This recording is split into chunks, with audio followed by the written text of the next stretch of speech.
मैंने उसको अपने अंदाज में ये कहा था कि कान खोल के सुन ले, ये मुल्क शायद उस दिन उसको समझ में आ गया होगा कि अगर हिंदुस्तान के अंदर कोई वाहिद जमात है जो ईंट का जवाब पत्थर से देने की ताकत रखती है, वो मजलिस इत्तेहाद और मुस्लिमीन है। जिस जबान में तुम बात करेंगे उसी जबान के अंदर तुम्हें जवाब दिया जाएगा। अस्सलाम वालेकुम रहमतुल्लाहि व बरकातहू। इससे पहले कि मैं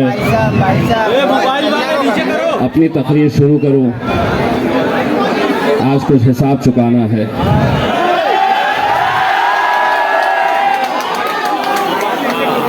मैं ज़्यादा देर तक अपने जहन में बात रखता नहीं हूँ। पिछले बार बिहार गया था और बिहार जाते वक्त एक सभा थी ऐसी ही इलेक्शन की। वहाँ पर मुझे गाड़ी में किसी ने बताया कि बिहार का मुख्यमंत्री, उत्तर प्रदेश का मुख्यमंत्री, माफ़ करिएगा, यूपी का मुख्यमंत्री योगी आदित्यनाथ ने एक दिन पहले मुसलमानों के ताल्लुक़ से एक बयान दिया था और उसमें ये कहा था कि मुसलमानों ने कटोरा उठा के ये पाकिस्तान चले जाओ। बस वैसे ही गाड़ी के अंदर किसी ने मुझे ये सुनाया और मैं सभा के लिए चला गया और वहाँ जाने के बाद सबसे पहले मैंने यही बात कही कि तकरीर शुरू करने से पहले उसका हिसाब चुकाया जाए। और मैंने क्या कहा था,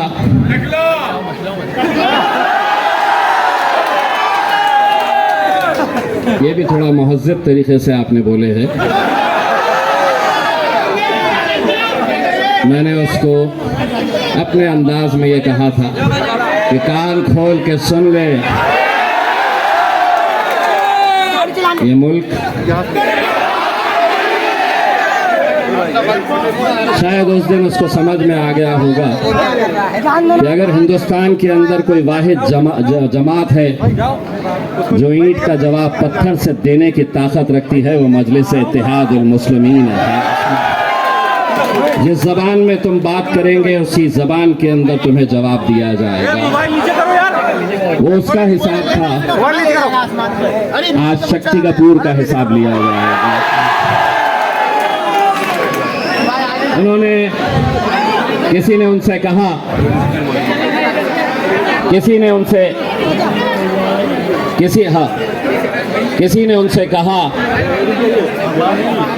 कि इम्तियाज़ जलील आपके बारे में ये कह रहा था कि आम आदमी पार्टी को वोट देने का मतलब ये है कि आरएसएस को वोट देने के बराबर है। तो उन्होंने बड़े ही तंजिया लहजे में जवाब देते हुए ये कहा कि किसके बारे में बात कर रहे हैं, वो तो हार चुके हैं। मैं आपको एक बात बताना चाहता हूँ अमानत भाई, अल्लाह को तकब्बुर पसंद नहीं है। और अगर आपका ईमान के ऊपर यकीन है तो एक बात ये भी समझ लीजिएगा कि तो इज़्ज़ु मन तशा तो ज़िल्लु मन तशा, इज्जत का और जिल्लत का देने वाला खुदा है। शायद आपको इस बात का भी अंदाज़ा हुआ होगा कि जिस दिन मैं हारा था उस दिन जीतने वालों से ज़्यादा चर्चे इस हारने वाले के चर्चे थे। ठीक है, गिरे हैं, फिर उठेंगे, फिर लड़ेंगे, फिर जीतेंगे। एक बात आपने ये भी सुनी होगी, गिरते हैं शह सवार ही मैदान जंग में, वो तिफ्ल क्या गिरे जो घुटनों के बल चले। अमानत भाई, यकीनन मुझ में और आप में क्या फ़र्क है आप जानते हैं। फ़र्क सिर्फ इतना है कि ज़रूरत पड़ी तो आप घुटनों पे आ जाएंगे। इम्तियाज़ जलील असदुद्दीन अवैसी कभी घुटनों के ऊपर नहीं आएगा। हम में और आप में सिर्फ इतना फ़र्क है। यकीनन अमानत भाई, इस इलाके के लोगों ने आपको वोट दिया, आप जीत कर आए, यकीनन आप जीते हैं और हम आप इसकी भी मुबारकबाद आपको देते हैं। लेकिन ये जो इलेक्शन है, थोड़ा नीचे कर लीजिएगा, थोड़ा नीचे कर लीजिएगा।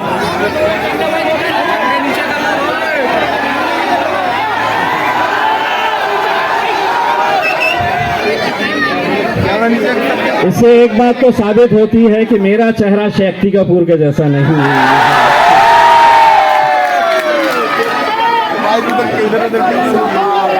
तो आप जीते, लेकिन ये इलेक्शन आपकी, कल एक मैं तकरीर सुन रहा था जिसके अंदर आपने अपने बारे में बताया और मेरे कायद बैरिस्टर असदुद्दीन अवैसी साहब के बारे में जिस लहजे का आपने इस्तेमाल किया।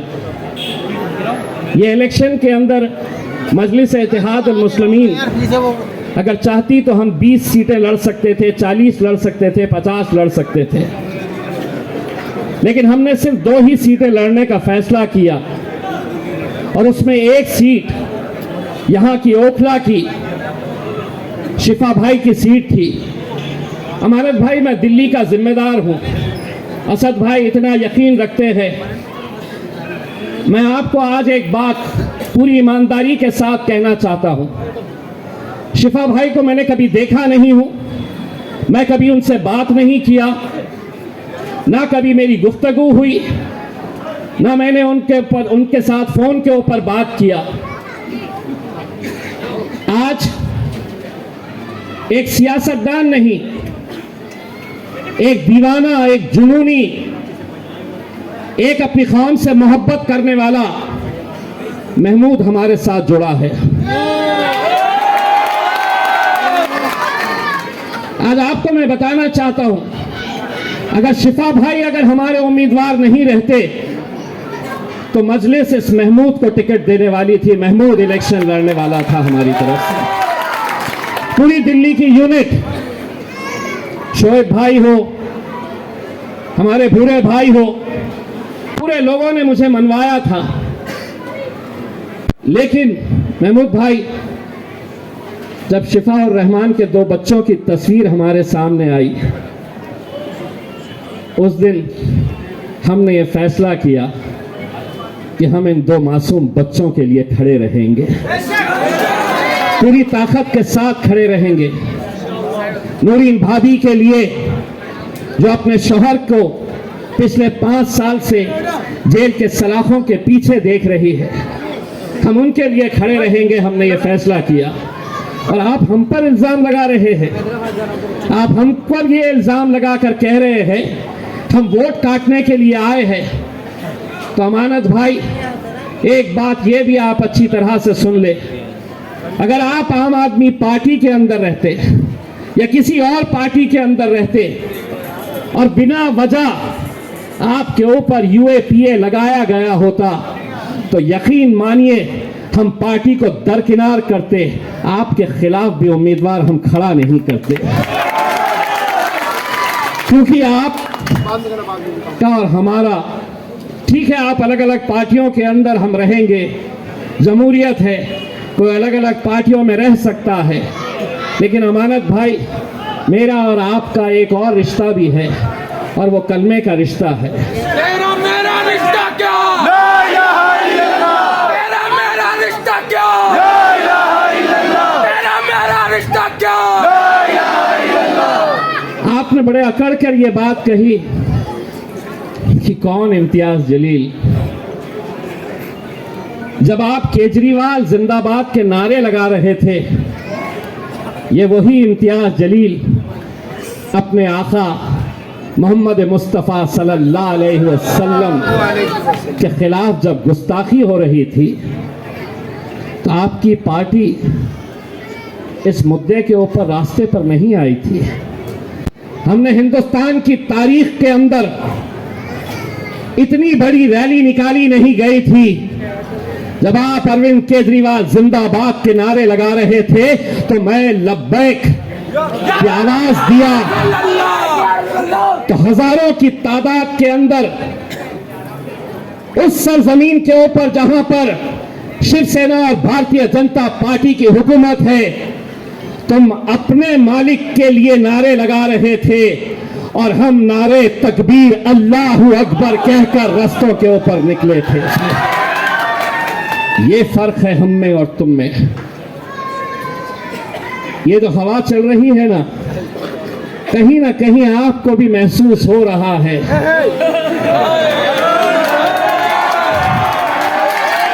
कहीं ना कहीं आपको भी ये डर सता रहा है कि रुख बदल रही है हवा। देखिए, मेरी एक बहन है जो कांग्रेस पार्टी की उम्मीदवार है, उनका भी एक बयान सुना कि शिफा भाई मेरे भाई जैसे है, नूरीन भाभी से मेरे बहुत अच्छे रिश्ते हैं, लेकिन MIM जो आई है वो वोट काटने के लिए मेरी बहन, भाई बहन के रिश्ते को अगर सही मानों में आप समझती है तो जिस तरह महमूद हमारे साथ आया है, आप भी ऐलान कर दीजिएगा, आप भी ऐलान कर दीजिएगा।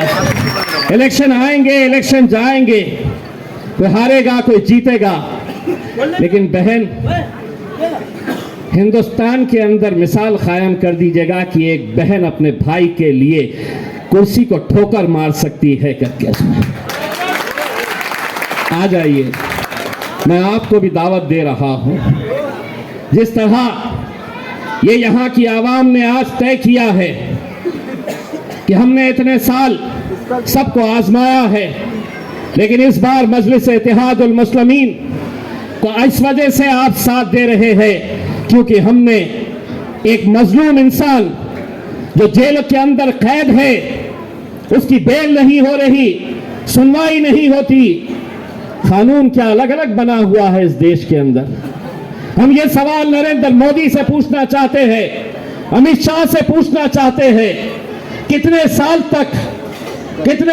तक तुम एक इंसान को जेल के अंदर कैद रखेंगे? अगर दोषी है तो बताओ, लेकिन आज तो सिर्फ एक आरोप लगा हुआ है, आरोप के ऊपर इतना बवाल मचा हुआ है। मचाने वाले कौन है?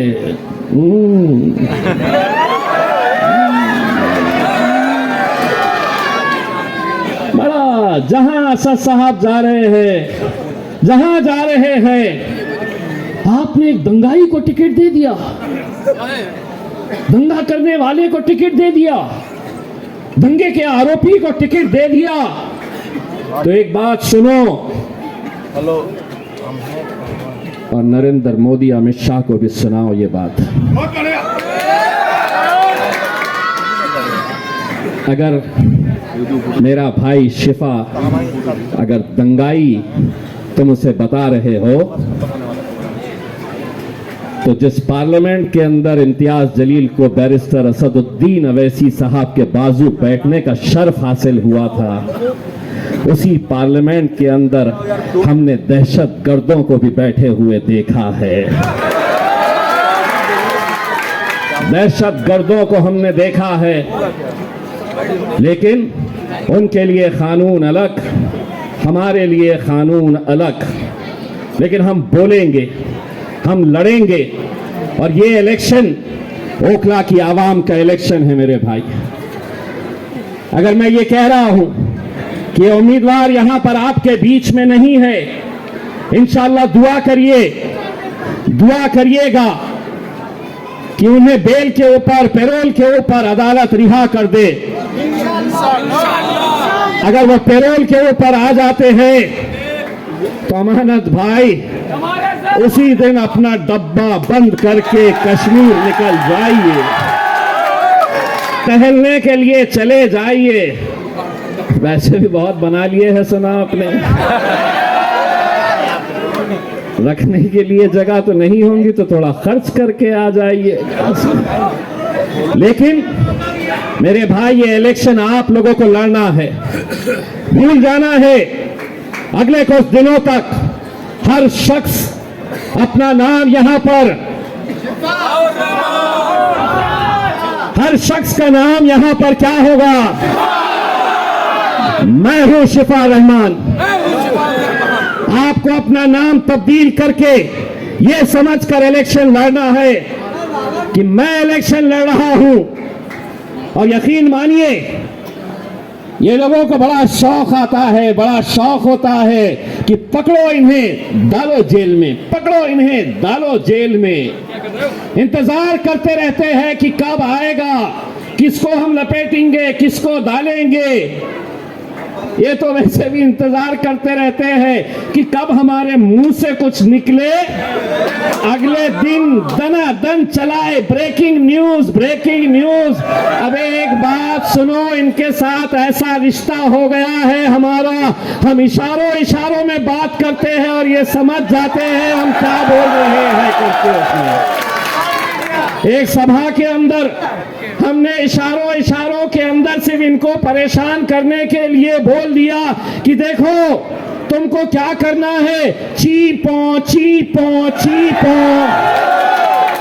पूरी रात भर वहां की पुलिस और मीडिया वाले रिवाइंड कर करके देख रहे चीपो का मतलब क्या है, चीपो का मतलब क्या है।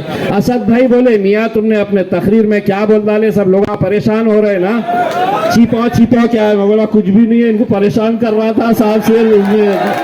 पुलिस ढूंढ रही कि ये ची का मतलब क्या है, पौ का मतलब क्या है। कुछ नहीं है, खेलते रहो।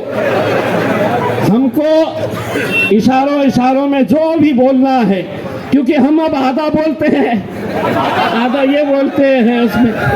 जैसा हमने शुरुआत के अंदर बोले, अगर इम्तियाज जलील को इन्हें डालना है तो ये बोल सकते हैं कि उसने है तो अमित शाह को और नरेंद्र मोदी को बोला कि ये मुल्क तुम्हारे।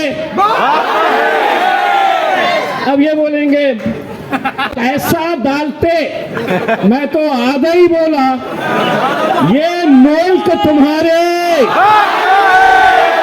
ये मुल्क तुम्हारे। अब क्या मिलता? इसको बोलते बाबा जी का हुल्लू।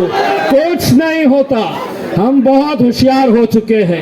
इंशाअल्लाह मैं आप लोगों से ये दरख्वास्त कर रहा हूं, एक एक घर जाइए, जो अपने नहीं है उन्हें मनाइए, जो हमसे दूर है उन्हें समझाइए और ये बताइए ये इलेक्शन उन दो छोटे मासूम बच्चों के लिए है, हमारी भाभी के लिए है। और इसी तरह से हमने जो ताहिर हुसैन साहब को वहां पर दिया है, उनको कामयाब करिए। हिंदुस्तान का मुसलमान, हिंदुस्तान का मुसलमान आज टुकटुकी लगाए हुए इस ओखला की कॉन्स्टिट्यूएंसी के ऊपर नजर गाड़े हुए है। वो देखना चाहता है कि वाकई में इंसान यहाँ पर रहते हैं या उनका जमीर मर चुका है। आपको 5 तारीख के दिन ये साबित करना है कि यहाँ इंसान रहते हैं और उनका जमीर जिंदा है। नारे तकबीर, नारे तकबीर, नारे तकबीर। इंशाअल्लाह 2 दिन के बाद शेर फिर आए।